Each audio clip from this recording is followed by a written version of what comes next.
My name is Semiha Abdul Melik. I'm a Tana Forum Technical Committee member and also governance and gender consultant.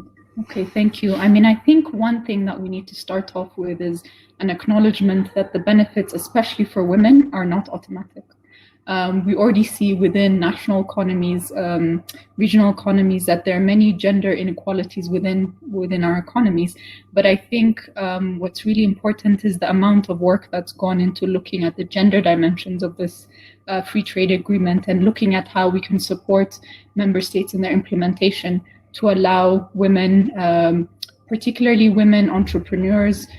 We see in many countries, the bulk of women in the private sector work in small and medium enterprises, which has its own particular dynamics and challenges, such as issues of financing, scale, efficiency, access to technology.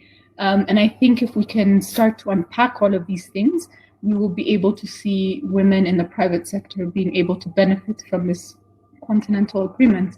But of course, I think the broader opportunities are the opportunities to kind of expand their businesses outside of the national scope, access to financing, which sometimes is limited in member states, and really the kind of reach that the agreement would be able to give. But I really want to reiterate that it will take a lot of concerted effort from member states and regional economic communities to take a gendered approach to the implementation of this free trade agreement and address some of the existing challenges that women entrepreneurs already have within existing economies. So, I think in terms of the role that women have played in terms of addressing some of these issues, first off is actually bringing visibility to some of these security threats. Women have been at the forefront of highlighting human security threats, which perhaps states tend to either shy away from or have less of a focus on. So issues of climate security, issues of violence against women and girls, security threats that are in a sense not macro security threats, but really have a huge impact on the lives of African citizens. I think women have really been at the forefront of pushing and doing advocacy to get these acknowledged as legitimate security threats. The second is really the role women have played in mediation and conflict resolution. And this is, we've seen it primarily at a community level, at a local level, through informal networks, etc. And I think really pointing to what you asked around what more needs to happen, I think it's that these initiatives, these platforms, this capacity that we have within women peace builders really needs to be integrated in formal and state-based peace building architectures. And I think this is the challenge for us moving forward, to ensure that all this capacity that we have, all this initiative that we have from women, both at the level of bringing policy attention to issues, but also resolving security issues, gets integrated into formal processes. Because what we see now are formal peace processes, formal conflict resolution processes that are largely male-dominated or dominated, or are not inclusive, let me put it that way. So I think that is the biggest challenge right now. It's not a lack of capacity, it's not a lack of understanding of some of the issues. It's really about how do you bring these two, the informal, to bear on the formal processes and the state.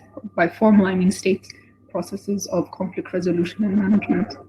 I think when we say East African women, I think, the CFTA is really talking about regional economies and expanding our economies beyond the national scope. So I think this really follows from the fact that women, not just in East Africa, but in different regions of the continent, really have been mobilizing across country lines, right?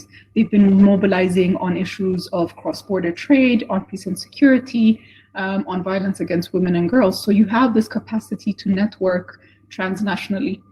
So I think this is the capacity that really women in East Africa, as well as other regions, can bring to bear in the implementation. You already have that networked system or platform of women across different sectors. It's really about how do you leverage that in pursuit of ensuring that there's communication on the free trade agreement to grassroots citizens, that there is advocacy with governments in terms of ensuring implementation is gender sensitive, and that the benefits of this free trade agreement is inclusive. So, I mean, I think, again, just to reiterate, it's about East African women are already networked across various sectors. How do we use that platform? Crucially, as I said, around communication, but also advocacy, but also monitoring the impact and implementation of the free trade agreement and making sure that it's actually delivering for women and girls, and obviously and is inclusive in terms of the growth that it sustains in countries and in the East Africa